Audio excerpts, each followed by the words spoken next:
Muy buenas, bienvenidos nuevamente al canal Despierto 24 horas.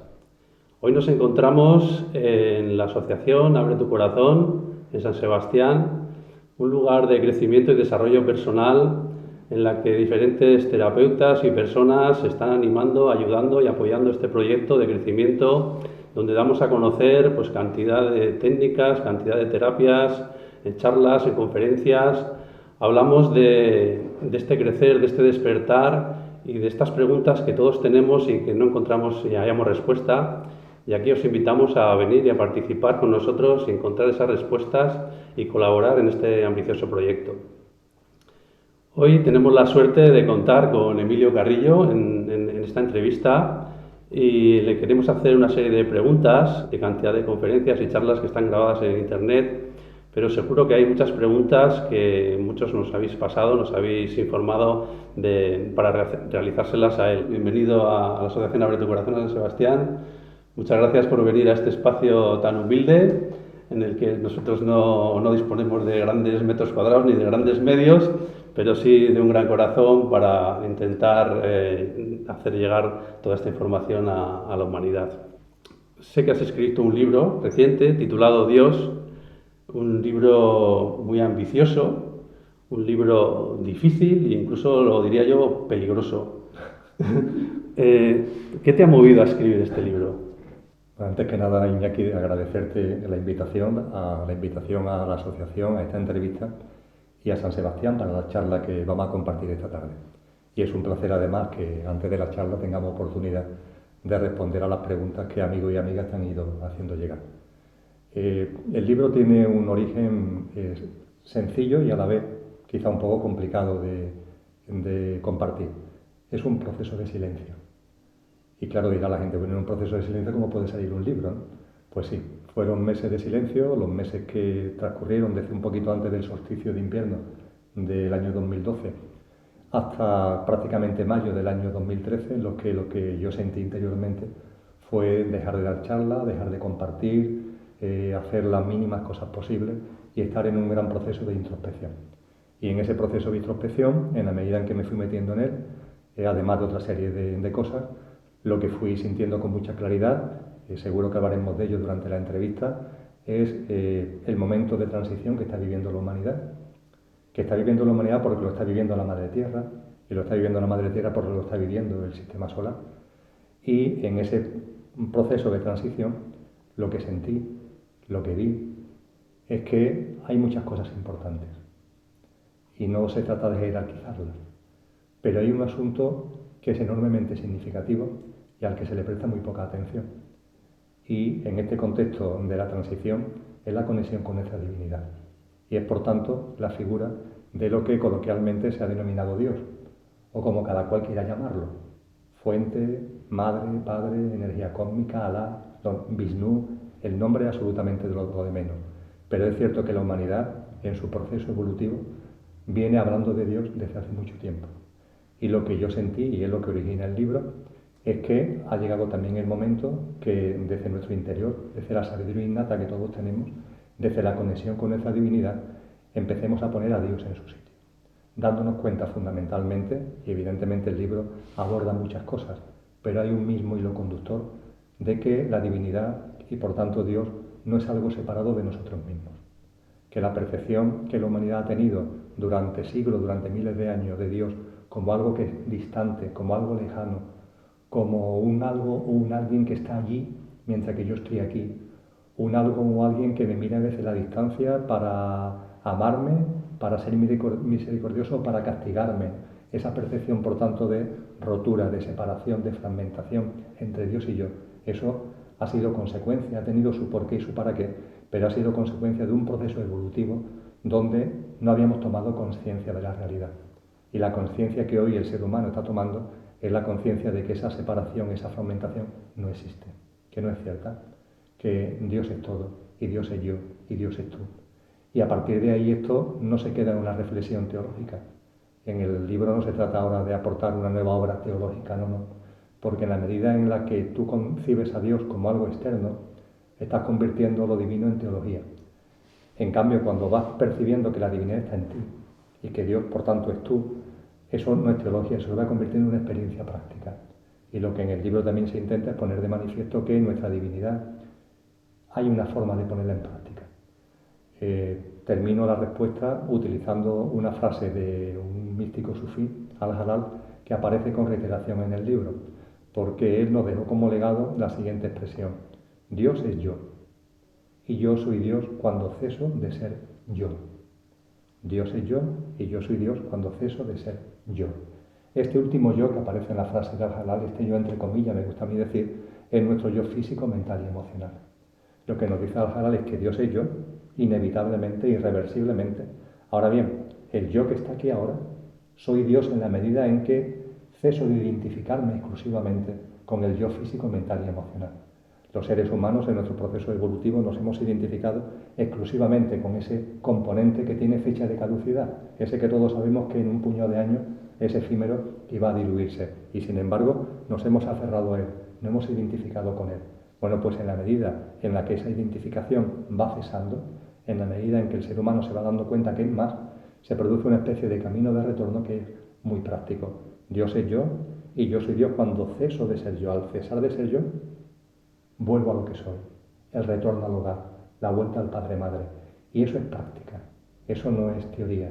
Esa vuelta al hogar, esa conexión con la divinidad, ese Dios que es yo y yo soy Dios, eso no es una reflexión teológica, eso significa una forma de vivir, eso significa una forma de vivir cada instante, eso significa vivir en el aquí y ahora, eso significa vida sencilla, eso significa poner espacios de silencio en tu cotidianidad, eso significa ir dejando a un lado miedo y dejando a un lado tus limitaciones mentales y sintiendo la omnipotencia y la libertad que la divinidad que está en todos nosotros nos otorga y nos concede.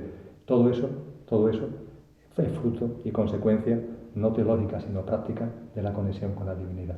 Una vida que ya no se basa en acumular, que ya no se basa en retener, que ya no se basa en poseer, sino que se va transformando en algo totalmente distinto como consecuencia de nuestra divinidad.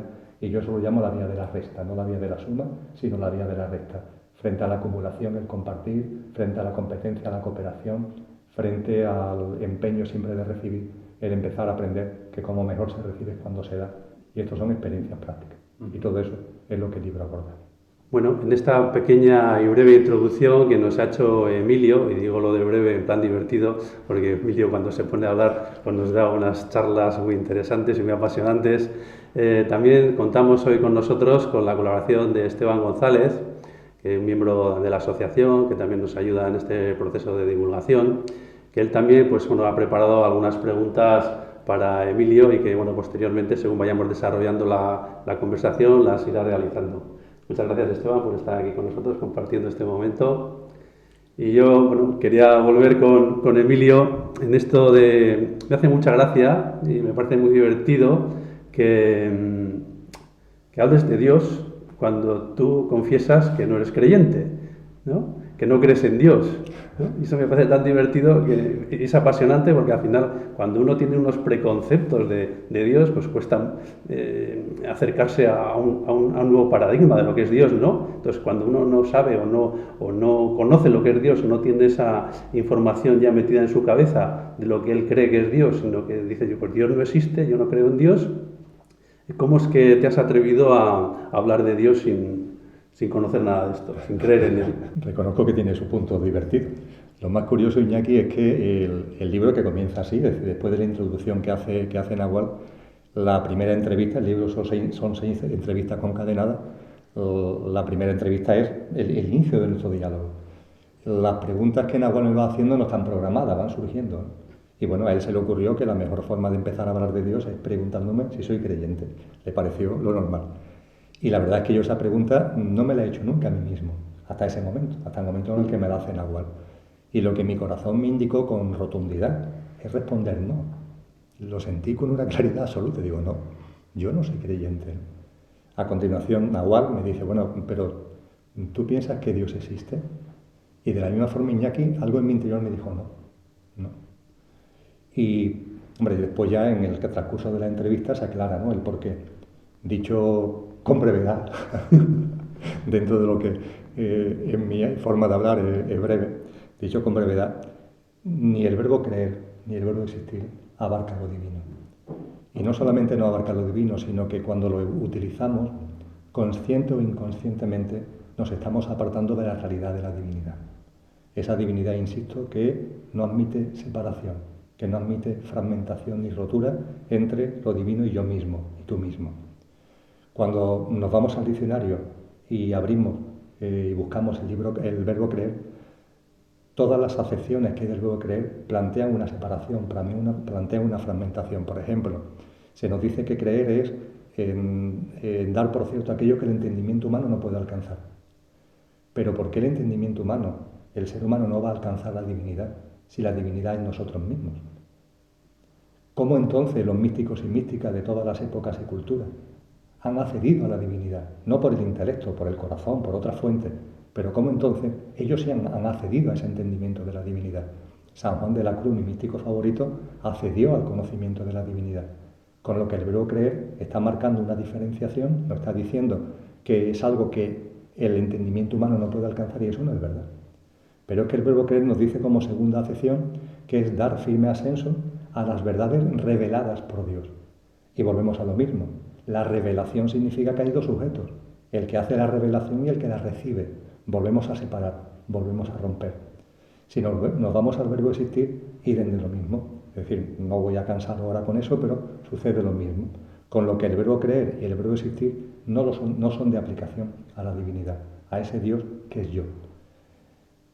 Es más curioso todavía cuando con base en esto empiezas a darte cuenta de que la humanidad durante toda su historia y también en la actualidad, como nos gustan tanto los dualismos todavía, nos dividimos por todo, buscamos siempre excusas para dividirnos. Y evidentemente con Dios y con la divinidad hemos encontrado un terreno abonado magnífico para confrontar y para dividir. Y hablamos de creyentes y de no creyentes. Y los no creyentes y los creyentes se enfrentan y pugnan entre ellos. Sin embargo, lo cierto es que los creyentes y los no creyentes son lo mismo. No hay diferencia entre ellos. Y diréis, o me dice la gente, bueno, mira, ¿cómo no va a haber diferencia entre un creyente y un no creyente? Bueno, hay una diferencia, pero yo digo que esa diferencia es anecdótica. Porque la realidad es que los dos comparten la misma visión de Dios. Los dos comparten la visión del Dios exterior. El creyente para creer en su existencia, y por eso practica un credo. Y el no creyente para no creer en su existencia, con lo cual no practica ningún credo.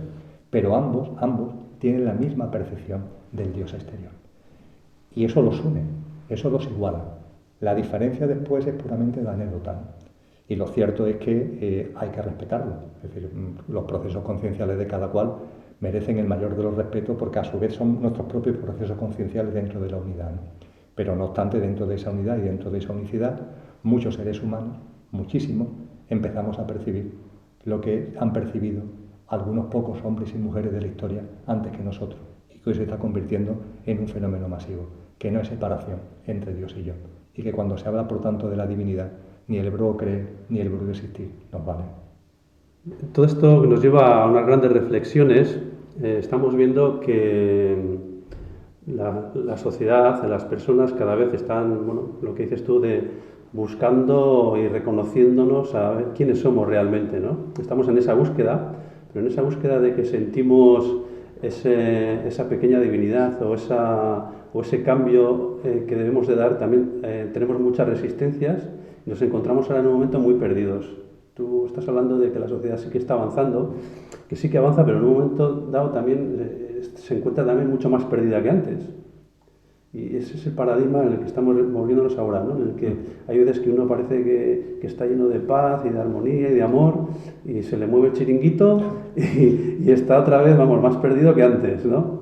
Me ha resultado curioso, Iñaki, que utilice el término perdido, porque hoy es 14 de noviembre y el 25 de octubre presenté el libro de una amiga, de Cristina Martín Jiménez, que ha escrito un libro magnífico que se llama Perdidos, precisamente, ¿no? Y claro, cuando yo tuve en mis manos el libro de Cristina y me planteé el cómo hace la presentación, también me planteé la misma reflexión que tú haces, ¿no? Porque diríamos que son dos circunstancias que se están produciendo en paralelo, pero que produciéndose en paralelo no son como las líneas paralelas que nunca se encuentran, sino que van a un punto de convergencia. Me explico. Por un lado, es cierto que por las cosas que están ocurriendo, ya no solamente en economía, sino en muchos otros ámbitos, por la manipulación que sabemos que hay del sistema, por multitud de cosas, La humanidad, muchos seres humanos pueden verse a sí mismos, ver a la humanidad como perdida, como una humanidad que va sin rumbo, como una humanidad que se está manejando por manos como si fuéramos eso, pues los hilos que están moviendo un titiricero. Pero por otra parte y en paralelo es bastante obvio, si no, no sería posible programas como este, canales como este, ¿no? Es bastante obvio que hay otra línea paralela de toma de conciencia, cada vez mayor, de cada vez más gente, más personas que se van dando cuenta de lo que realmente son, que empiezan a percibir que lo que hasta ahora ha sido una idea de cambio exterior, empiezan a darse cuenta de que no, de que estos son procesos interiores que después tienen, por supuesto, manifestaciones exteriores, pero que la clave está en el interior de cada uno. Bueno, pues estas dos líneas van como en paralelo. Yo lo que siento, yo me atrevería a decir que lo que sé, es que esas dos líneas, yendo en paralelo, van a converger en un mismo punto. Van dirigidos a lo mismo. Tienen un mismo por qué y para qué, que está en clave del desarrollo evolutivo de la humanidad, de la entrada de la humanidad en una nueva fase de su proceso evolutivo. Y en estos momentos estamos en la transición. Quizás lo que muchas personas sienten en estos momentos de falta de referencias, de un cierto vértigo, es porque estamos mutando, porque estamos transformándonos, porque estamos transitando desde unos paradigmas, desde unas pautas, desde un modelo de vida, a otros que van a ser radicalmente distintos. Paradigmas nuevos que no tienen nada que ver, no son derivación bajo ninguna perspectiva de los viejos. Y estamos en ese momento de transición. Y en esa transición se produce ese descoloque y se produce este fenómeno curioso de que haya dos líneas que aparentemente son muy distintas, pero insisto, van a impulsar y nos van a llevar a un mismo punto de convergencia. Cuando se habla de los apretones que estamos viviendo como sociedad y que estamos viviendo como seres humanos, yo creo que cada vez más somos conscientes de que esos apretones a mucha gente le está permitiendo ver cosas que si no fuera por esos apretones no verían. Esa es la realidad. Eso no significa que en la evolución, que en la creación, que en la divinidad que somos nosotros mismos, el dolor, el sufrimiento sea obligatorio para la evolución. No, no, no. La alegría, la dicha, el gozo es la mejor forma de evolucionar. Pero, por las circunstancias que sean, parece que la humanidad, una parte de la humanidad, algunos seres humanos o muchos seres humanos, parece que la vía del sufrimiento, la palanca del sufrimiento, es la palanca que mejor nos viene, el bastón que mejor nos viene para empezar a darnos cuenta de cosas que si no, no nos daríamos cuenta. Eso no es una pauta de la creación, eso es una libre elección.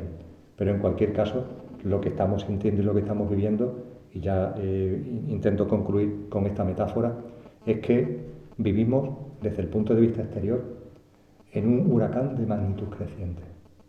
Este huracán en el que estamos viviendo, que se manifiesta de múltiples formas, no va a cesar.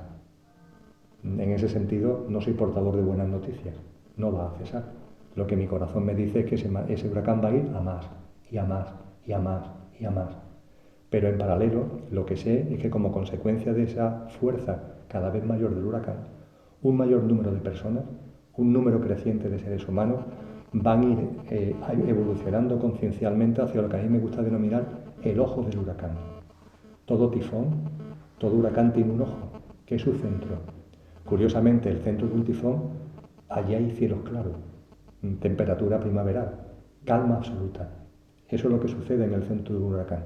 Yo lo que estoy percibiendo, no solamente por mi experiencia, que desde luego que sí, sino por la experiencia de muchísima gente, es que como consecuencia de la cantidad de cosas que están ocurriendo en ese huracán, cada vez más personas en su proceso conciencial, en su proceso evolutivo, empiezan a vivir de una forma que es como situarse en el centro del huracán, donde hay calma, donde hay quietud, donde las cosas se empiezan a entender, donde hay discernimiento acerca de lo que está ocurriendo. Y eso a su vez a las personas que todavía siguen metidos en el huracán le causa perplejidad. Te miran y dicen, bueno, pero con lo que está pasando, ¿cómo es posible que tú tengas esa cara de gozo? ¿Cómo es posible que tú tengas esa cara de felicidad? Cada vez más gente nos estamos instalando en el ojo del huracán. Bien, pues Emilio, otra de las preguntas que me solicitan es, estamos viviendo una identificación egoica del yo y la gente quiere salir de ahí. Está entendiendo de que la mente le lleva a sitios donde uno no quiere ir y quiere salirse de ahí. ¿Qué método o qué podrías decirles tú a estas personas o qué práctica se podría hacer para salir de ese yo egoico? Quizá lo primero, Iñaki, es compartir que a ese ego, a ese yo egoico, le tenemos que estar muy agradecidos. A mí no me gusta hablar de ese yo egoico en términos despectivos, ni en términos de quererlo matar, ni nada parecido. Ese yo, ese componente físico, mental y emocional, es un componente importante del ser humano. Tiene una funcionalidad operativa que nos permite vivir la experiencia humana y le tenemos que estar muy agradecidos. Le tenemos que estar agradecidos incluso desde el punto de vista conciencial, el que durante una fase de nuestro proceso conciencial hayamos estado muy aferrados a él, viendo solo por sus ojos. Eso ha tenido su porqué y su para qué. Eso nos ha permitido vivir experiencias que son las que ahora precisamente nos abren los ojos, las que ahora precisamente, utilizando el nombre de vuestra asociación, nos abre el corazón. Son esas experiencias que hemos vivido bajo la perspectiva del ego las que nos han permitido tomar conciencia sobre una serie de cosas que hoy nos abren como si fuera una flor que abre sus pétalos. Por tanto, en primer lugar, con relación al ego, vamos a despedirlo, vamos a decirle, oye, nosotros somos mucho más que tú, pero vamos a hacerlo con amor y con agradecimiento por los servicios prestados. Dicho esto, ¿cómo lo despedimos? ¿Cómo empezamos a vivir por un rumbo distinto, con unos paradigmas distintos de vida? A mí me gusta hablar de una serie de prácticas que además hoy día están calando cada vez más en la humanidad. A mí me gusta hablar, por ejemplo, de la práctica de la vida sencilla. Creo que es clave. Ahora hablaré del silencio, ahora hablaré de la meditación, pero yo me encuentro con muchas personas que me dicen, me cuesta mucho trabajo estar en silencio, me cuesta mucho trabajo recogerme, me cuesta mucho trabajo meditar. En cuanto que busco un espacio de silencio, los pensamientos se agolpan y realmente el silencio no es silencio, sino que es ruido, etcétera, etcétera, etcétera. Yo le pregunto, ¿qué tipo de vida llevas? ¿Qué ritmo de vida llevas? Porque claro, si en tu día a día estás metido en una vorágine de auténtica locura, es imposible que tú ahora, cuando egoicamente te dé a ti la gana, 10 minutos, 20 minutos, 30 minutos de silencio, cuando llevas todo el día metido en un auténtico torbellino. Claro, la mente no se va a parar en seco. Todos sabemos que un coche no frena en seco, ¿verdad? Bueno, pues la mente no frena en seco. Lo que yo aconsejo, por tanto, es un ritmo de vida, un estilo de vida que sea de vida sencilla. ¿Y qué es eso de un ritmo, un estilo de vida sencilla? Pues es muy fácil, hacer lo que te gusta. Y yo sé que entonces, porque lo he hablado con muchas personas inmediatamente, sí, hombre, pero es que hay que hacer en la vida cosas que no nos gustan. Bueno, perfecto. Yo admito, porque también me pasa a mí, que en la vida hay que hacer cosas que no nos gustan, pero por favor las menos posibles. Las menos posibles. Identifica cuáles son las cosas que no te gustan y que tienes que hacer, oye, pero que de verdad las tenga que hacer. El resto, quítatela de en medio. Cuando esto se hace, es decir, cuando esto se hace una introspección interior, uno se da cuenta de que está haciendo en el día a día muchas cosas que no le gustan y que puede dejar de hacer. Hay otras cosas que no te gustan y que no puedes dejar de hacer. Pero hay un buen número que sí puede dejarlas de hacer. Pues por favor, déjala de hacer. Y ve poco a poco poniendo tu atención en aquello que te gusta, que lo hablaremos durante la entrevista, está muy ligado al ejercicio de los dones y talentos. Y a su vez con una filosofía de vida que, llevada a su máxima expresión, nos lo dejó como legado Francisco de Asís, cuando nos dijo aquello de necesito poco y lo poco que necesito, lo necesito poco. Esa es la expresión más acabada de una vida sencilla, el darte cuenta que nos hemos metido en un lío en el que nos estamos inventando necesidades continuamente y además, para colmo, esas necesidades las intentamos cubrir con una holgura que no tiene ningún tipo de sentido. La vía de Francisco de Asís, que es la vía de la vida sencilla, que es la vía de nuestra divinidad, es la vía del desalojo, es la vía no de la acumulación, sino de la recta. Y eso lo que nos lleva a vivir una vida con menos necesidades. Oye, y aquellas que realmente tengas, cúbrelas con la mayor austeridad posible. Igualmente, como práctica para que el ego vaya pasando a su lugar y nuestra divinidad vaya cogiendo de verdad la rienda de nuestra vida, es el aquí y ahora. El ser consciente de que la vida es el ahora, de que la vida es el instante, de que tu vida y mi vida en estos momentos es esta conversación, no es otra cosa, no es ni lo que ha pasado antes, ni el avión que yo acabo de coger, no, es este aquí y ahora. Dejar de dar vuelta entre el pasado y el futuro y centrarnos en el presente. No posponer para mañana lo que tu corazón te está pidiendo para hoy. El futuro es una droga, es la droga en la que nos hemos metido para huir del sufrimiento, para no darnos cuenta de que realmente no llevamos a cabo la vida que queremos llevar por miedo, porque somos cobardes, porque nos falta valentía de decir, no, si yo veo que tengo que vivir así, yo voy a vivir así ahora, ya. No, mañana, cuando me toque la lotería, cuando pase no sé cuánto, cuando encuentre pareja, cuando tenga trabajo. Todo eso son mentiras que nos damos dentro de esa droga que es el futuro. Bueno, pues la práctica del aquí y ahora es otra práctica importantísima para ir situando al ego en su sitio y para ir viviendo en clave de nuestra divinidad. El buscar espacios de silencio, que antes comentaba, espacios de meditación a los que me he referido, y ponerlo en el día a día, con perseverancia, no una cosa que haga digo a breva, sino que sea poco o sea mucho tiempo, por favor, hazlo con frecuencia, todos los días, cada 2 días, pero que haya perseverancia en esa práctica de silencio y de meditación. El ir dándote cuenta de los miedos que tienes. Todos tenemos miedo. Los miedos son los que nos coartan nuestra libertad.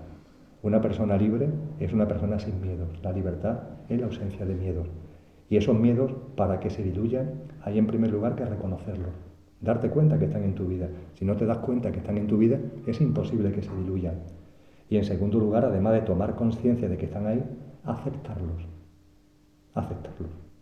Darte cuenta que tienes miedo a lo que sea. Acéptalo, te das cuenta y lo aceptas.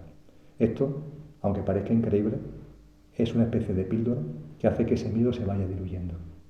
Tomas conciencia de que existe y en lugar de pelearte con él, lo aceptas. Oye, ¿verdad? Yo tengo miedo a esto. Lo aceptas. Y a partir de la aceptación, como si fuera por arte de magia, empiezan a ocurrir cosas en tu vida que hace que ese miedo se vaya diluyendo. Y por hablar de otra práctica, y concluyo, que creo que es clave, la confianza. La confianza. Los seres humanos, en nuestro proceso evolutivo y conciencial, y tiene su porqué y su para qué también, hemos perdido la confianza en la vida. Miramos a la vida de reojo, con miedo. Le tenemos miedo no solamente a la muerte, le tenemos miedo también a la vida. Ha llegado el momento en nuestro proceso evolutivo de darnos cuenta de que todo lo que acontece, todo, en tu vida, en mi vida, en la vida de cualquiera, no es que sea ni siquiera perfecto, es mucho más que perfecto. Todo lo que acontece, sea pequeño, grande, importante o insignificante en mi vida, yo sé que está ahí para impulsarme en clave de mi desarrollo evolutivo y conciencial, todo. Y me da igual que eso que venga en mi vida sea que me toque el premio gordo de la lotería de Navidad, o que, y es el otro ejemplo que me gusta utilizar, que un médico me diagnostique cáncer. Ambas cosas suceden en mi vida, y si suceden en mi vida significa que me están impulsando en mi proceso evolutivo. Yo sé que la mente ante esto se queda descuajeringada, por favor, vamos a ver, yo prefiero que me toque la lotería a que me diagnostiquen cáncer. Pues mira, mentalmente puesto a preferir, por supuesto que eso lo preferimos todos. Pero el tema no está en preferir o dejar de preferir, sino en darte cuenta de que aquello que venga a tu vida, lo que sea, viene en clave de tu desarrollo evolutivo.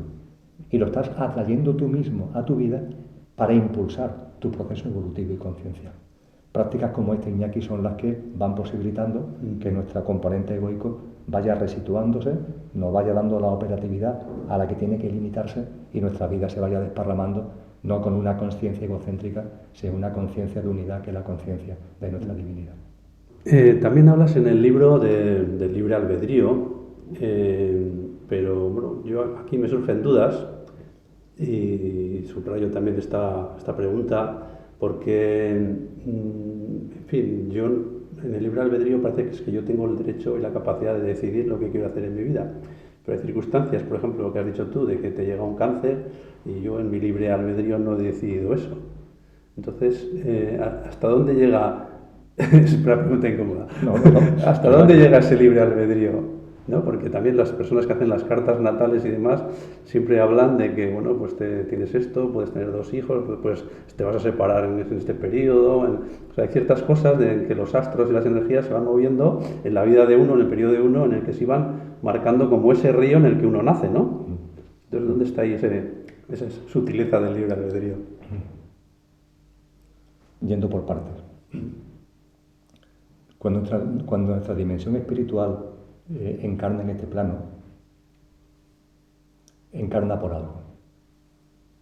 Ese algo es el hilo conductor de todas las dimensiones espirituales, que somos todos una, encarnando como seres humanos, es gozar de la vida.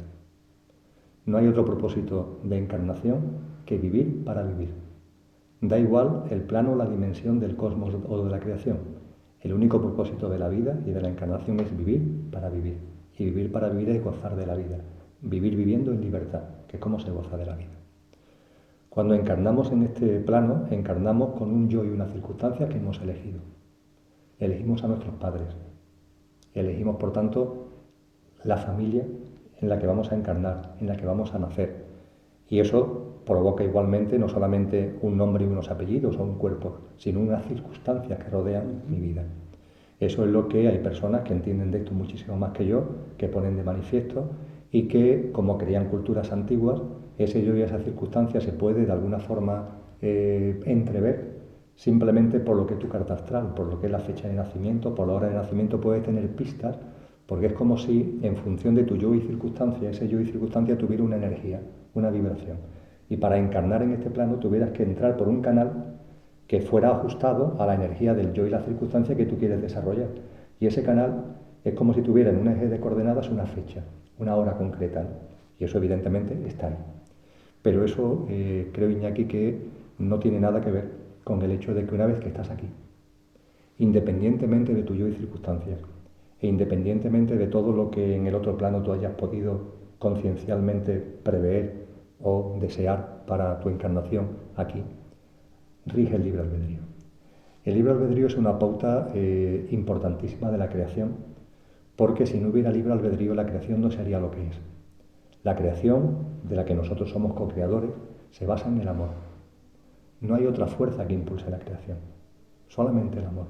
Esa es la gran fuente, la gran energía impulsora de la creación, la que hace que además la creación sea constante, que esté en permanente proceso de expansión. Es el amor, el fluido de amor. Pues bien, el amor es o tiene como fruto el libre albedrío. Si el libre albedrío existe en la creación es porque existe amor. Si la creación se basara en otra energía, en otra fuerza, lo mismo no existiría el libre albedrío. Pero al existir amor, no existen las direcciones obligatorias. El amor es lo que posibilita que haya libre albedrío en la creación. Y el libre albedrío en términos prácticos, ¿qué es lo que significa? Pues significa, por ejemplo, volviendo a la frase de Al-Halal, que Dios es yo. Y yo soy Dios cuando ceso de ser yo, cuando dejo de identificarme con ese yo, entre comillas, físico, mental y emocional. Oye, pues en libre albedrío tú te puedes identificar con ese yo físico, mental y emocional.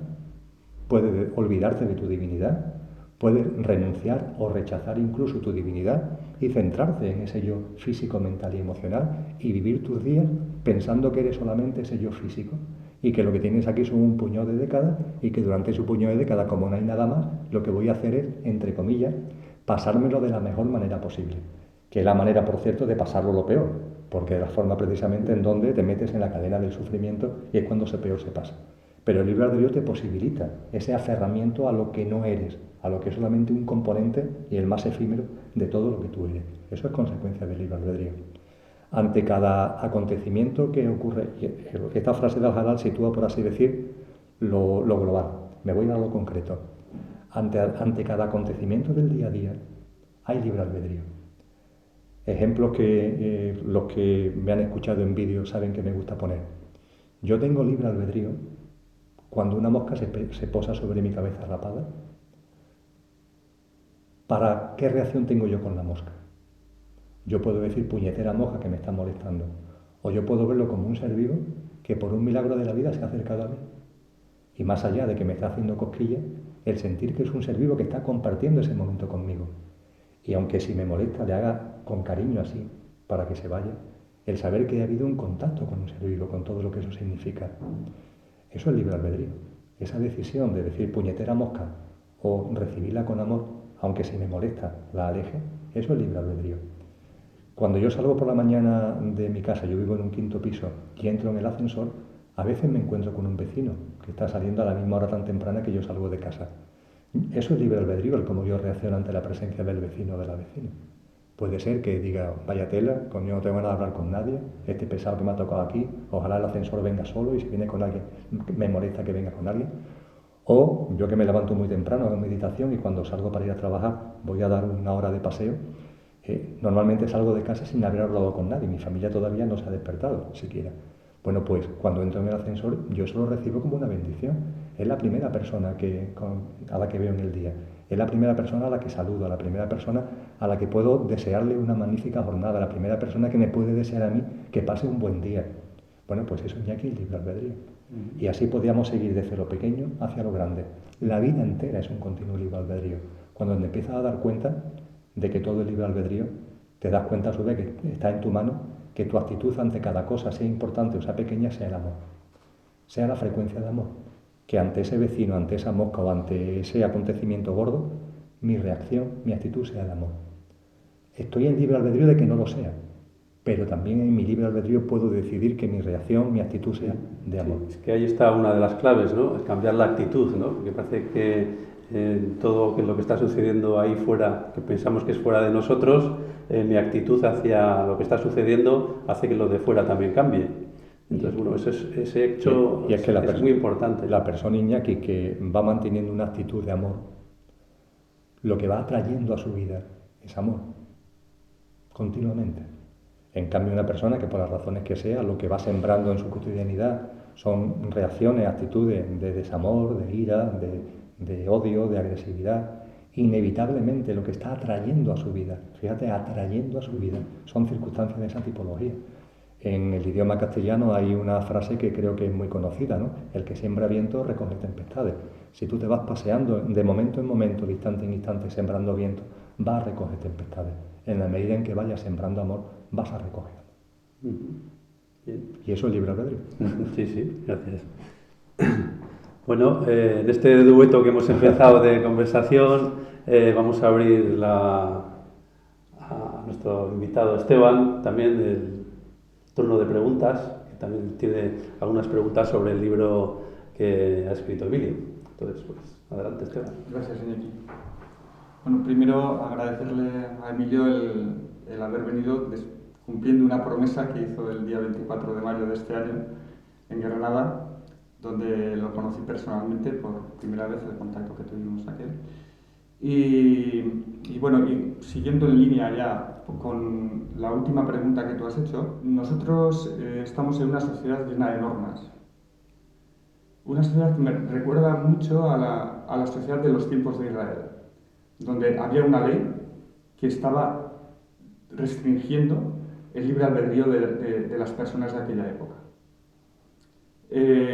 Tuvo que venir Jesús para decirles: ustedes ponen cargas que ni tan siquiera las desean mover con un dedo. Y yo lo que veo en estas circunstancias es que veo cierta similitud con lo que ocurría ahí, porque tenemos un sistema de poder muy opresivo. Las cargas que se están soportando la población en España y en otros países del mundo son muy grandes, o sea, tanto a nivel político, que representaría la dictadura romana, por decirlo de alguna manera, de aquella época, y también al poder religioso o de la clase sacerdotal a la que Jesús también hizo referencia, poniéndole ese tipo de cargas que no podían, y ellos tampoco querían mover con el dedo. Cuando voy por la carretera y veo una señal, otra señal, otra señal, un montón de normas, todos son normas que cumplir, ¿realmente no nos quitan el libre albedrío o no están tratando de quitar hasta cierto punto el libre albedrío? Recuerdo, Esteban, aquel encuentro en Granada, y la verdad es que fue aquella conversación y a las pocas semanas, creo que fueron semanas, tener contacto con Iñaki, que me escribió un correo. Y yo, como me gusta decir coloquialmente, porque es verdad, yo no voy donde programo ir, sino que voy donde me llaman. Entre comillas, la agenda no la lleno yo, allí en Sevilla con un cuadrante, sino que en función de donde me van llamando, yo voy yendo. Y por tanto, vuelvo a agradecer la invitación que me habéis hecho para compartir aquí en Donostia. Volvemos al libre albedrío. La conciencia funciona de una forma muy sencilla. Voy a utilizar términos que además están sacados de teorías científicas modernas, no teorías espirituales, muy de la mano de lo que se llama la ecuación de la decisión, la teoría del principio holográfico, las realidades supersimétricas y la teoría de los universos y multiversos paralelos. La humanidad vive en una matriz, es una matriz holográfica. De hecho, el universo, según la ciencia, es una gran matriz holográfica. Esa matriz holográfica la estamos creando nosotros mismos desde nuestros estados de conciencia. Es decir, esa matriz holográfica no está creada por alguien ajeno a nosotros mismos, sino que somos nosotros mismos los que permanentemente la estamos creando.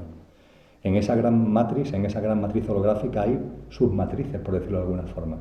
Y la humanidad vive en una matriz, que de hecho es algo que coloquialmente se denomina matriz, a la matriz holográfica en la que vive la humanidad. Bueno, pues esa matriz holográfica la creamos nosotros, la hemos creado y la estamos creando permanentemente. La estás creando tú, la estoy creando yo, la estamos creando los 7.000 millones de seres humanos. Cuando eso se conoce, cuando eso se sabe, y esto ha sido conocido y sabido por gente desde hace mucho tiempo, es muy sencillo manipular para que la matriz tenga las características que a mí me interesan.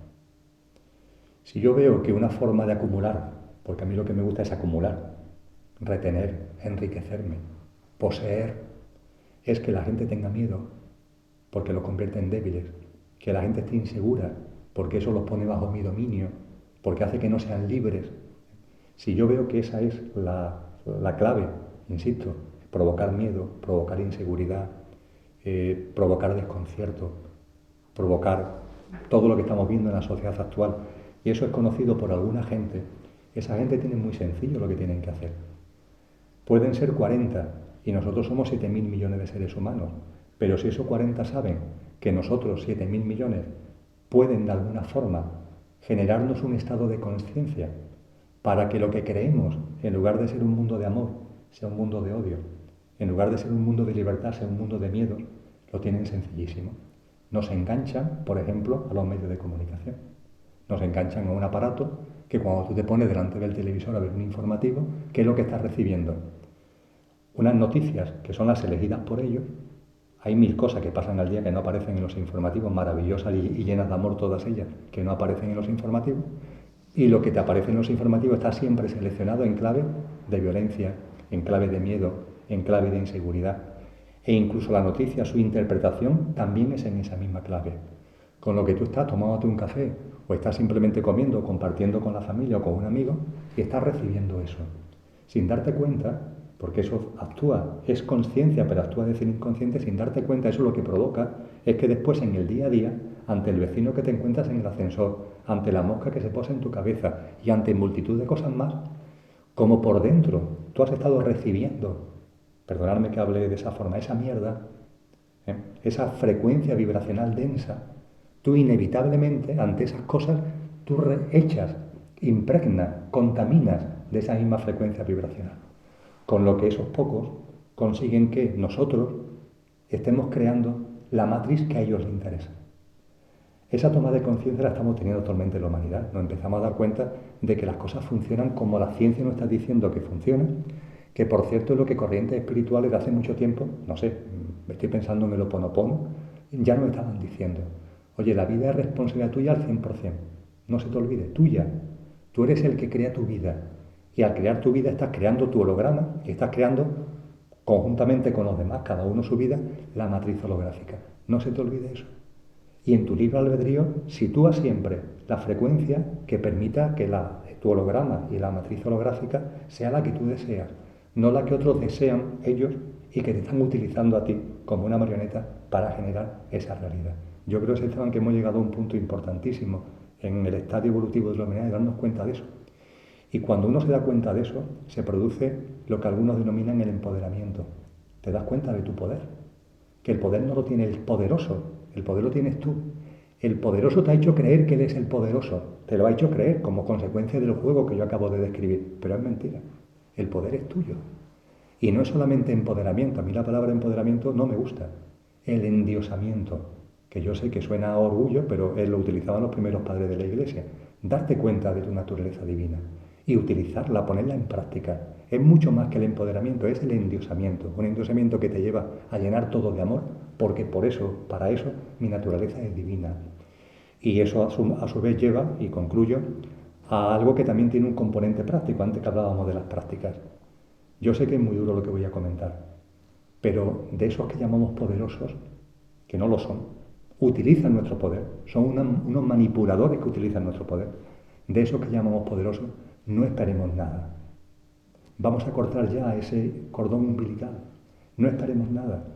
Lo digo con toda claridad, no esperemos nada de los que nos gobiernan. Son marionetas en manos de otros. No esperemos nada de esos otros, porque esos otros lo único que persiguen es su lucro, es su mundo egoico que se han creado, es la acumulación. No esperemos nada. A mí todavía me sorprende que con las cosas tan evidentes que están sucediendo en el planeta, que están sucediendo en nuestra vida cotidiana, la gente todavía espere que los que están ahí, porque nosotros lo estamos poniendo ahí, hagan algo por nosotros. Pero por favor, no nos hemos dado cuenta ya que esa gente jamás van a hacer nada por nosotros. Al contrario, que nos están chupando nuestra energía y nos están utilizando nuestro poder para empoderarse ellos. Ha llegado el momento de cortar. Ha llegado el momento de, en una vida sencilla, viviendo en el aquí y ahora, practicando el silencio y la meditación, compartiendo con tus semejantes, con formas de solidaridad, con formas de cooperación, empezar a vivir ya tu vida, la tuya, de una manera distinta, con menos necesidades, con austeridad, y olvidarte ya de tantos cuentos que nos han contado. Yo creo que ya ha llegado el momento de que demos un grito de libertad, y ese grito de libertad es el grito de nuestra divinidad, no hay otro. La entrevista que te hace Nahual, el chamán, pues hay una pregunta donde se sugiere, y tú contestas que Dios no nos revela nada. Y esto me llama la atención porque precisamente el último libro de la Biblia es Apocalipsis, revelación o quitar el velo. Y comienza con unas frases que las voy a leer. Dice: una revelación por Jesucristo que Dios le dio para mostrar a sus esclavos las cosas que tienen que suceder dentro de poco. Parece una contradicción, si realmente nos está diciendo aquí en este texto una revelación por Cristo que Dios le dio. Creo que se puede entender bien mi respuesta si parto de lo siguiente, y lo hago desde la humildad y en tono absolutamente coloquial. Yo estoy haciendo una revelación en esta entrevista. Estoy haciendo revelación. Las cosas que yo estoy compartiendo pueden ser entendidos que estoy haciendo revelaciones.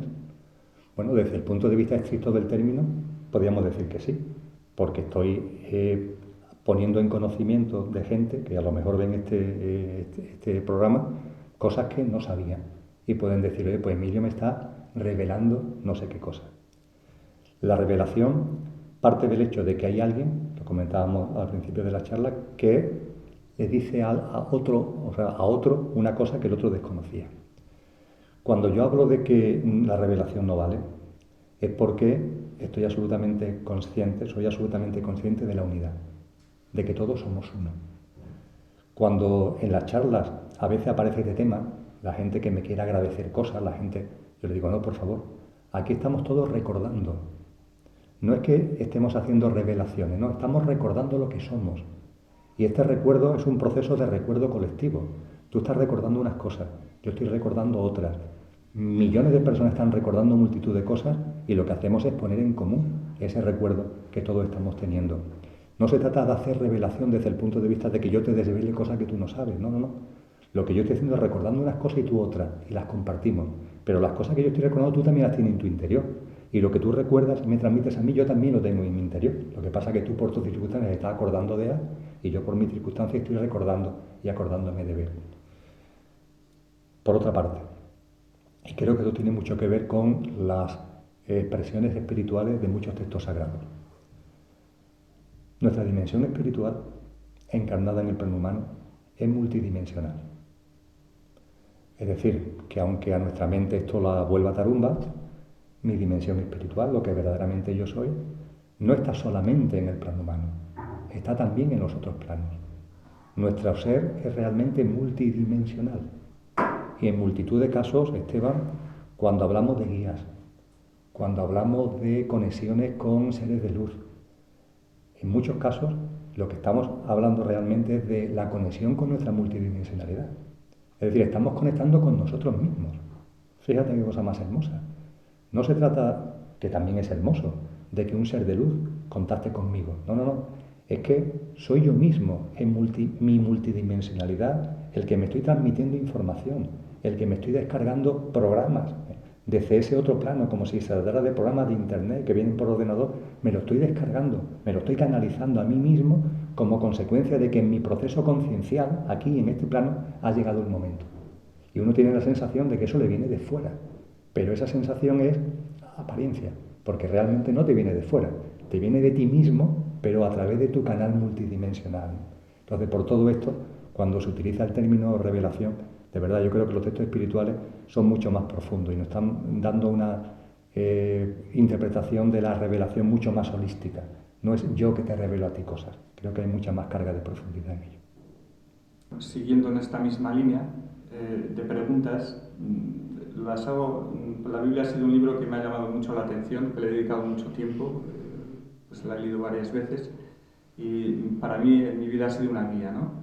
Entonces, también haciendo otra referencia a un comentario que se hace, y este es el libro de Romanos en el capítulo 11, versículo 33. Es un placer hablar de estos, porque tú también los citas en el libro, haces muchas alusiones a textos concretos de la Biblia. Y hay uno que dice: "Oh, la profundidad de las riquezas y de la sabiduría y del conocimiento de Dios, cuán inescrutables son sus juicios e inimvestigables sus caminos".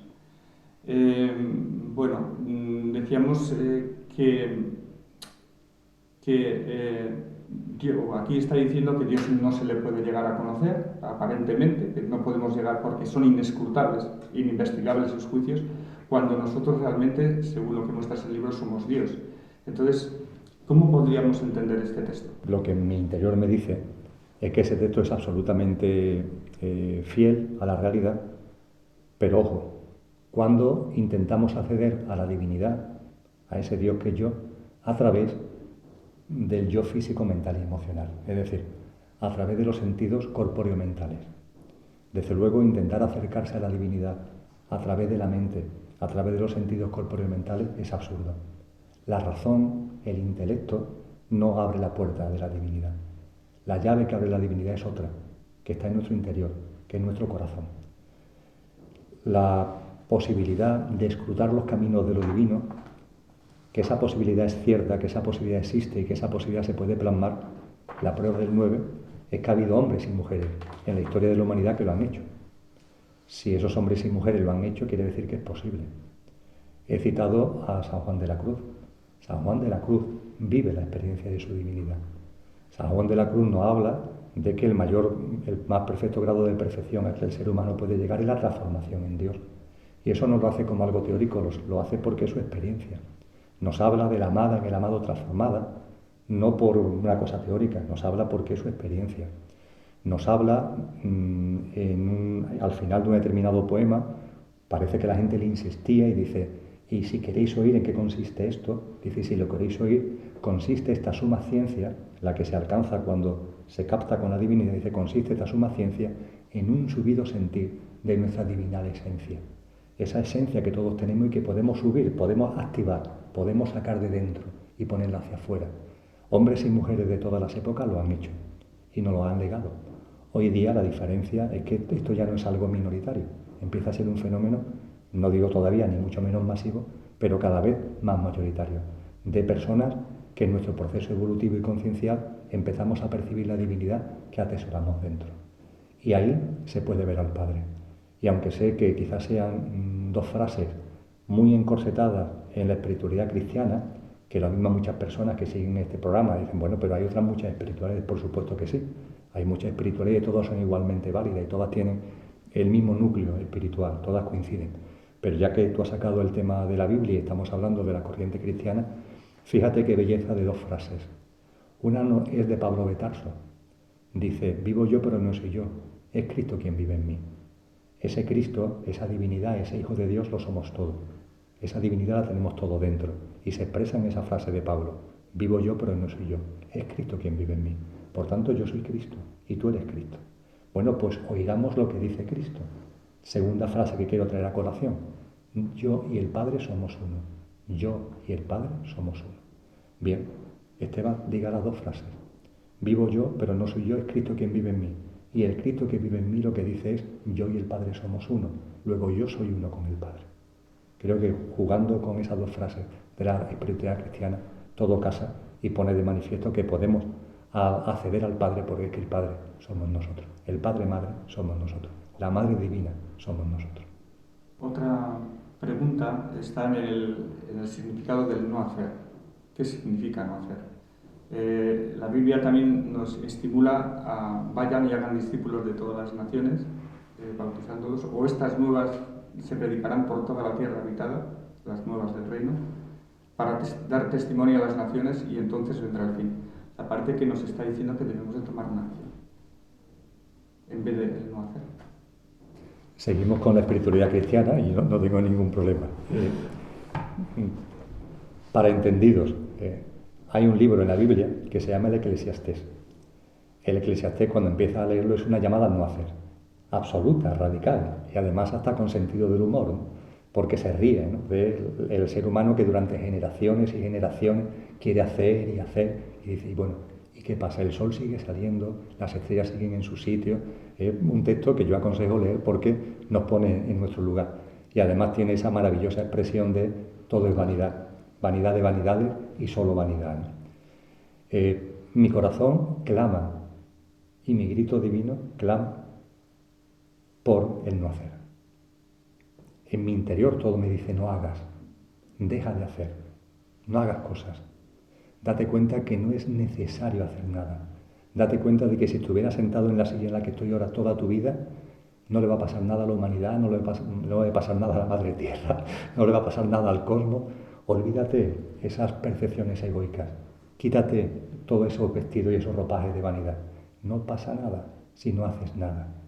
Ahora bien, y tiene que ver con lo que tú has leído de Romanos, cuando has interiorizado radicalmente la innecesidad de hacer.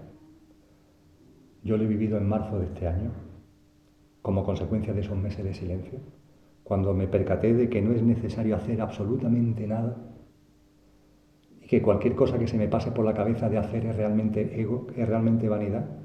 Curiosamente, entonces la mente te plantea una pregunta. Bueno, vale, no es necesario que hagas nada, pero entonces ¿qué hago? Eso te lleva a un estado de un cierto vértigo. Te faltan referencias, es una experiencia nueva. Estamos tan acostumbrados a vivir en el hacer que cuando te das cuenta de que no tienes que hacer nada, dices, bueno, ¿y ahora qué hago? Te quedas como perdido. Pero claro, todo es perfecto. Y el proceso evolutivo te va dando, la providencia te va poniendo por delante las respuestas. Van saliendo de ti mismo. Y la respuesta es muy sencilla. Es verdad que no tengo que hacer nada, pero si mi divinidad, mi dimensión espiritual se ha encarnado aquí, en un tal Emilio que vive en estos años, en estos sitios, ¿será para algo? ¿O es que me he caído sin querer? No, yo estoy aquí porque quiero, voluntariamente. Será para algo, ¿verdad? Oye, qué contradicción, no tengo que hacer nada, pero sin embargo si estoy aquí será para algo. Bueno, pues eso no es una contradicción, porque hay algo que lo resuelve perfectamente, los dones y talentos. Hablábamos del yo y las circunstancias con las que venimos aquí. Bueno, pues cuando venimos aquí hemos elegido unos dones y talentos. Todos los seres humanos tenemos dones y talentos, cada uno los suyos, en una enorme diversidad. Todos son expresión de nuestra divinidad. Los dones y talentos son la expresión más acabada de nuestra divinidad. Y esos dones y talentos es lo que tenemos que hacer, es lo que tenemos que ejercitar, es lo que tenemos que poner en práctica, es lo que tenemos que compartir con los demás. La célebre parábola de los talentos de Cristo Jesús. Los dones y talentos tienen además la ventaja, para cerrar el círculo, de que son un hacer no haciendo. Y diréis, bueno, ¿cómo un hacer no haciendo? No, es un hacer no haciendo porque no tiene nada que ver con el hacer al que estamos acostumbrados. El hacer al que estamos acostumbrados es el trabajo, el esfuerzo, la obligación. Sin embargo, los dones y talentos los ejercitamos porque es que es lo que nos gusta, es lo que nos sale, de forma natural, de forma espontánea, con entusiasmo. Que fijaros qué maravilla, tanto en el diccionario de castellano como en su etimología griega, significa Dios en ti, Dios en mí. ¿Por qué? Porque un don y un talento, como es la expresión más acabada de mi divinidad, se pone en práctica con entusiasmo, porque entusiasmo significa precisamente Dios en ti, Dios en mí. Y lo que en esos textos nos llama es precisamente a lanzarnos al mundo, a compartir con los demás nuestra divinidad. Y la forma más preciosa de compartir nuestra divinidad es poner en práctica nuestros dones y talentos. El que tenga capacidad de comunicación, que comunique. El que sepa hacer tortilla de patata, que haga tortilla de patata. El que sepa conseguir avances tecnológicos, que plasme esos avances tecnológicos y que lo comparta con los demás. Y termino, Esteban, con una cosa que te va a gustar, que como sé que te ha leído el libro, porque lo tiene ahí, vamos, lo tiene subrayado por todos lados, ya lo has leído. Y es que la santidad consiste en ejercitar los dones y talentos. Un hombre o una mujer santo es aquel que ejercita sus dones y talentos, sea cual sea ese don y talento, que los pone en práctica.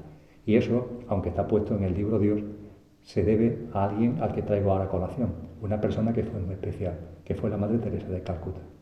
La Madre Teresa de Calcuta fue la que dijo precisamente: yo le digo a mis hermanas que no hagan nada, que no hay nada que hacer. Pero por favor, ¿cómo que no hay nada que hacer? Si usted no para de hacer cosas. No, no. Lo que hay que hacer es ejercitar los dones y talentos. Y la persona que ejercita los dones y talentos es santa. La santidad consiste, dijo la Madre Teresa de Calcuta, en poner en práctica los dones y talentos, que es un hacer no haciendo. Otra de las cosas que se me vienen un poco a la cabeza frecuentemente es el momento que estamos viviendo, si realmente estamos introduciéndonos en lo que se llama la parusía de Cristo, la segunda venida de Cristo. Sí estamos viendo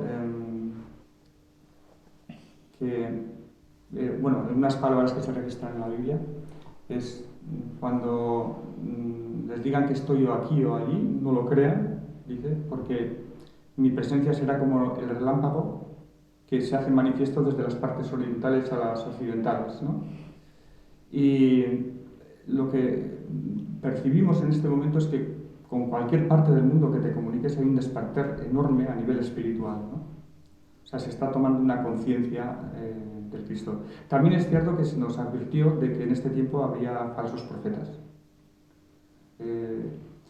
Bueno, no sé qué hacer con esto, porque efectivamente esto a mí me está indicando interiormente que efectivamente estamos en la segunda venida del Cristo, estamos casi entrando o viviendo ya esta segunda venida, y lo que implicaría eso a nivel de una transformación social, entre comillas, lo que supondría esto. Desde el punto de vista de si nos vamos a lo que Jesucristo desempeñó cuando estuvo aquí en la tierra y cuando le preguntó Juan el Bautista, ¿eres tú o debemos esperar a otro? Y le dice, bueno, pues mira, los ciegos ven, los cojos andan, los muertos resucitan, ¿no? Como un testimonio de su presencia actual, de su presencia en aquel momento. Ahora, en este momento yo creo que se están dando ya casos a niveles muy particulares, pero de hacer curaciones y sanaciones en este sentido. Yo no sé si es el umbral a algo mucho más potente, en cumplimiento de las palabras que Jesús mismo dijo, se harán obras más poderosas, más grandes que las que yo hice, y si vamos a entrar precisamente ahora a vivir ese tipo de experiencias. En el transcurso de la entrevista yo ya he hecho referencia a que estamos en un proceso de transición. Hay un mundo nuevo que está surgiendo y como consecuencia de que surge un nuevo mundo se está cayendo el viejo. Es importante tener en cuenta que ese es el orden. Debido a que surge lo nuevo, se derrumba lo viejo. No es al revés, no es que porque se derrumbe lo viejo surge lo nuevo. No, no. Al surgir lo nuevo, la nueva matriz, la nueva concepción, la nueva conciencia, se descuajeringa, como en la película Matrix empiezan a caer las letras y los números verdes, se descuajeringa el viejo mundo. Estamos, por tanto, en un momento de transición. Un momento de transición que desde el punto de vista más científico podemos hablar de cambio de frecuencia vibracional, de cambio de dimensión, y desde un punto de vista espiritual, con el cristianismo como telón de fondo, efectivamente coincide con los tiempos previos a lo que se llama la parusía. Una parusía que significa presencia, la presencia crística. Una presencia crística que no es solo algo que tenga que ver con fuera, sino que tiene que ver con dentro. Porque como vivo yo, pero no soy yo, es Cristo quien vive en mí. En la medida en que mi Cristo se activa, en la medida en que Dios es yo y yo soy Dios, cuando ceso de ser ese yo físico, mental y emocional y me voy activando en mi divinidad, me voy activando en mi dimensión crística, cuando ese Cristo empieza a surgir, se produce la presencia. Lo que millones y millones, muchísima gente, está haciendo en la actualidad es activar en terminología cristiana su Cristo interior. Y por tanto está manifestando la presencia crística en la vida cotidiana. Y eso hace que el mundo en el que estamos, nuestra matriz holográfica, cada vez esté más llena de esa energía crística. La segunda venida, por tanto, de Jesús, la parusía, está en marcha. Yo no tengo ninguna duda. Yo sé que no es un proceso, hablando en términos humanos, rápido. Sé que esto tiene su tiempo. Sé que este huracán de magnitud creciente tiene que dar todavía muchas vueltas, precisamente para que en libre albedrío cada vez más seres humanos vayan acercándose al centro del huracán y vayan llevando un estilo de vida que les permita ir activando su divinidad y su energía crística. Pero estamos en ese proceso. Y tú has hecho referencia a algo que es enormemente hermoso, fíjate. Cuando hablamos de espiritualidad, hasta ahora hemos hablado de religiones. Las religiones han acabado. Como otras muchas cosas, pertenecen al viejo mundo. Ese viejo mundo que se está descuajeringando. Como a todo lo que nos ha sido útil en el proceso conciencial, y las religiones lo han sido, le tenemos que estar muy agradecidas, pero han dejado ya de cumplir su función. Se da la paradoja de que en estos momentos de transición las religiones se quejan, todas, no solamente la católica, todas, de que tienen los templos vacíos, de que faltan vocaciones, de que en los conventos ya no tienen monjes, no tienen monjas. Pero eso no es solamente algo del catolicismo, le está ocurriendo a todas las religiones. Todas las religiones se quejan de que tienen los templos vacíos. Pero sin embargo, tú y yo, Iñaki, y la gente que nos está siguiendo a mansalva, sabemos que la nueva espiritualidad está brotando por todos lados, que cada vez hay más focos de despertar conciencial, más focos espirituales por el planeta entero. ¿Qué es lo que está pasando? ¿Cómo los templos se quedan vacíos y sin embargo cada vez hay más espiritualidad? ¿Debido a qué? Pues debido precisamente a que esa nueva espiritualidad, ella es una espiritualidad del nuevo mundo, es una espiritualidad que se basa en la libertad. Yo he hecho referencia en la conversación que mantenemos a los místicos y místicas de todas las épocas. Ellos nos han enseñado que la divinidad tenemos que buscarla dentro. No sé, traigo ahora a colación a Agustín de Hipona, cuando nos dijo aquello tan hermoso de tarde os amé, hermosura tan antigua y tan nueva, tarde os amé. Y he aquí que vos estabais dentro de mí, y yo de mí mismo estaba fuera, y por de fuera yo os buscaba. Estabais conmigo y yo no estaba con vos. Se puede expresar de una forma más perfecta esa conexión con nuestro interior para encontrar lo que realmente somos. Bueno, pues eso es lo que está aconteciendo, eso es lo que está sucediendo.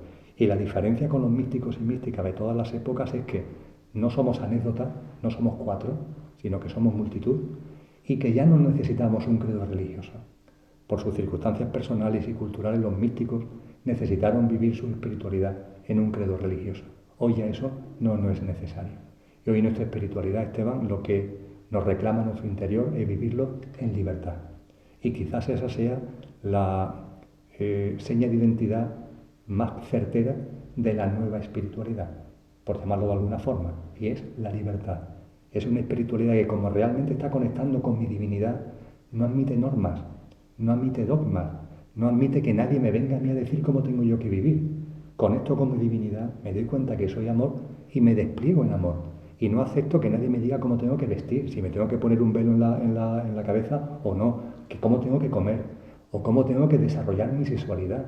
Yo viviré mi sexualidad como me dé a mí la real gana de vivirla, porque mi divinidad además empezará a ser consciente de que es sagrada, y voy a desplegar esa sexualidad sagrada como considere yo oportuno vivirla, no reteniéndola, no pecaminándola, no considerando que es algo culposo. Nos estamos liberando de carga, nos estamos liberando de miedo, nos estamos liberando de karma, y la nueva espiritualidad nos trae eso, una espiritualidad enormemente libre, muy libre. Bien, pues hemos hablado de Dios y de todas las circunstancias y cosas y preguntas que le rodean, y a mí se me queda en el tintero también otra pregunta, porque bueno, ya que se ha sido tan valiente de escribir y hablar sobre Dios, hay otro personaje dentro de la historia del cristianismo que se llama Jesús o Jesucristo, como lo quieran nombrar, en el que un día se me planteó a mí la gran duda de decir, todo este conocimiento, todo esto de los evangelios, ¿realmente Jesús ha existido como ser físico o simplemente es un mensaje? Porque claro, ahí hay una simbología metida en la era de Piscis, los peces, 12 apóstoles, cada uno con su peculiaridad, con su singularidad. Esa pregunta tan profunda, ¿ha existido Jesucristo como ser físico o no? Comparto contigo lo que mi corazón siente y me mojo un poquito más. No solamente lo que mi corazón siente, sino que yo sé que nuestra encarnación en el plano humano no se reduce a una vida física, sino que es una cadena de vidas físicas. Y digo que lo sé a ciencia cierta, porque por circunstancias muy diversas he tenido ocasión de recordar vidas físicas pasadas, vividas por mí, más allá de la duda, más allá de la imaginación, más allá de cualquier tipo de fantasía. He tenido oportunidad de recordarlo y de corroborarlo, y por tanto no tengo ninguna duda que nuestra cadena de vida, que nuestra vida o nuestra encarnación en el plano humano es una cadena de vida física. Pues bien, a través de esa cadena de vida física, mi corazón me lo dice, pero además lo sé, por esa vía, Cristo Jesús existió. Fue un hombre, tal como se nos describe en los textos cristianos. Vivió en la época que se nos describe en los textos cristianos e hizo las cosas que se nos describen en los textos cristianos y más. Hizo algunas cosas que no están escritas en los textos que han llegado hasta nosotros. Pero en cualquier caso, los textos que han llegado hasta nosotros reproducen bastante bien lo que fue la figura de Cristo Jesús. Es verdad que hay que irse a otros evangelios, los evangelios que se llaman apócrifos, para tener una información más completa. Es verdad que en el camino se ha ido cortando, por intereses creados dentro del mundo religioso, muchos componentes de Jesús, como por ejemplo el hecho de que estuvo casado con María Magdalena, que tuvo hijos con María Magdalena, que además de la vertiente espiritual, que sin duda ninguna era la más importante, también tenía un componente político que no aparece en los evangelios actuales, en cuanto a que como descendiente del linaje de David era el legítimo heredero a un trono de Israel que estaba usurpado por bajo el dominio romano por unos usurpadores del trono, que María Magdalena era la descendiente de la tribu de Benjamín, que inicialmente el primer rey fue Saúl, el siguiente rey de Israel fue David. Ahí hay un cambio de la casa de Benjamín a la casa de Judá, y hubo un pleito que se mantuvo durante los siglos. Pues bien, ese pleito termina en el momento en el que se produce el casamiento entre María Magdalena, que era la princesa por linaje de la tribu de Benjamín, y Jesús, que era por linaje de la casa de Judá, descendiente de David. Al unirse ellos en matrimonio, la legitimidad del trono queda absolutamente fuera de dudas. Los hijos, por tanto, de María Magdalena y de Jesús eran los legítimos herederos al trono de Israel. Todo esto yo sé que no está en los textos evangélicos al uso, pero está en información que estamos guardando en nuestro corazón, está en información que estamos recibiendo a través de textos que se van descubriendo y a través de las conexiones que estamos teniendo con esas vidas pasadas. Pero quizá lo más importante a tener en cuenta, y sé que tu pregunta no ha ido ahí, que quizá me pudiera callar aquí y ya la he respondido. No, sí. Cristo Jesús existió con los componentes más o menos que nos ha llegado a través de los textos que hoy conocemos como cristianos. Me mojo un poquito más. ¿Por qué su relevancia espiritual? ¿Por qué esa relevancia? ¿Por qué esa importancia? La importancia obedece a lo siguiente. Yo no digo que haya sido el único ser humano en hacerlo. No me atrevo a decir tanto. Ahora bien, lo que quizás sí fue el primero. En cuanto a que la dimensión espiritual encarnada en Cristo Jesús era tan divina como la de Esteban, la tuya o la mía. No era ni más ni menos divina. La dimensión espiritual gozaba de la misma divinidad que tú o que yo, exactamente igual. Ahora bien, esa dimensión espiritual encarnada en el plano humano consiguió algo que posiblemente tú y yo, al menos en esta vida física, no vamos a conseguir, y es activar plenamente todo su potencial. Es decir, que nuestra dimensión espiritual, divinal y crística realmente salga fuera, que realmente se plasme en nuestra vida cotidiana, que realmente el Cristo interior que yo soy no sea solamente interior, sino también sea en el día a día y en cada instante de mi vida. ¿Eso lo puedes hacer tú? Sí. ¿Lo puedo hacer yo? Sí. Pero no lo hacemos. Cristo Jesús lo hizo. Y por tanto, la expresión Cristo delante de su nombre está absolutamente ganada. Tiene todo el mérito para que sea así. Cuando Él hizo eso, además, consiguió algo muy importante. Yo creo que vosotros y las personas que sigan este programa, muchos, habréis oído hablar de los campos mórficos y morfogenéticos. Hay una especie de conexión en red entre las especies.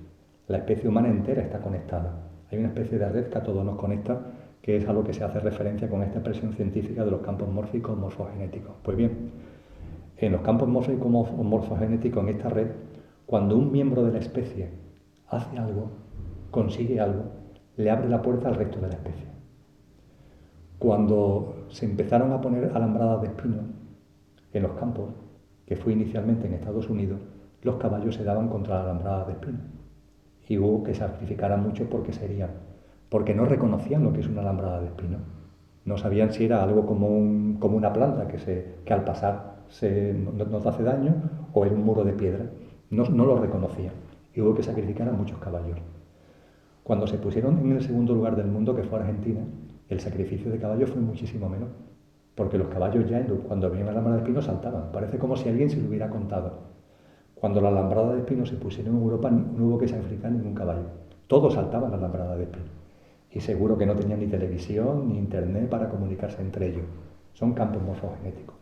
Pues bien, en el momento en el que una dimensión espiritual encarnada en un ser humano, por tanto, un ser humano, es capaz de activar toda nuestra dimensión crística, esa puerta ya está abierta para toda la humanidad. Pongo otro ejemplo. Hay invenciones científicas que no se sabe bien a quién adjudicar, porque a su vez hay varias personas que dicen que son los que lo han descubierto. Por ejemplo, la radio, que si Marconi, que si Tesla, que si un español que andaba por ahí. Cinco personas legítimamente pueden atribuirse a la invención de la radio. Dice, bueno, ¿y esto cómo es posible? Pues muy sencillo. Los 5 estaban a punto de realizar el descubrimiento. Los 5 estaban en el camino. Uno, ¡pum!, abrió la puerta. Bueno, pues en el momento en el que se abrió la puerta, esa puerta a los que estaban tan cerquita también se le abrió. Inmediatamente, automáticamente. Por eso los 5 son inventores de la radio. Pero es verdad que uno fue el primero en abrir la puerta. Pero al abrirla, ya la abrió para los demás. Y los que estaban muy cerquita de esa puerta, la pasaron inmediatamente. Bueno, pues aplicando esto a la figura de Cristo Jesús, cuando Cristo Jesús, dimensión espiritual, divina, encarnada en un ser humano, como cualquiera de nosotros, pero él como ser humano logra activar por completo esa dimensión divinal y esa dimensión crística, esa puerta ya la ha abierto al resto. Por eso, cuando él está en la cruz, lanza esa expresión maravillosa de todo está hecho, todo está cumplido. Porque él sabía, como lo sabemos mucho, que en ese momento ya estaba todo hecho. Dicho en terminología nuestra, ya es cuestión de tiempo. Una vez que se ha abierto esa puerta, ya es cuestión de tiempo. Ya está, la puerta ya está abierta. Ya no es algo que esté vedado, ya no es algo que esté cerrado. Ya llegará Esteban, ya llegará Iñaki, ya llegará Emilio, y nuestras dimensiones espirituales, nuestro proceso conciencial. La puerta ya está abierta. Y yo creo que esa es la gran significación que hace que la figura de Cristo Jesús, de una forma o de otra, haya tenido y siga teniendo tanta relevancia. Porque en los campos morfogenéticos, eso que nos une como humanidad, sabemos que Él abrió la puerta y que esa puerta ya está abierta esperando a que nos dé la gana en nuestro libre albedrío de pasarla, de cruzarla. Muchas gracias por todas estas informaciones que nos has ido dando, por estas preguntas que te hemos realizado. Seguro que quedan muchas preguntas más en la mente de todos nosotros y de todos los que estáis ahí, que me imagino que se irán desarrollando en siguientes entrevistas que pueda dar Emilio u otras personas. Pero también desde aquí yo os invito a que os hagáis preguntas a vosotros mismos, que descubráis el maestro interior que está dentro de vosotros con muchísimas ganas de salir, que cada día empuja más, y que hagáis un acto de autoobservación y de reflexión del día a día, de todas las cosas que están sucediendo. Os invito también a ese no hacer, os invito también a ese silencio y a escucharos en principio, si no os llega la palabra, por lo menos escucharos desde la respiración, escucharos los latidos del corazón, y desde ese estado de sentir será mucho más fácil acceder a todas estas respuestas que estamos buscando hasta ahora. Bueno, un saludo a todos vosotros, gracias también a Esteban por estar aquí y nos vemos en otro programa. Hasta pronto. Muchas gracias. Ha sido un placer.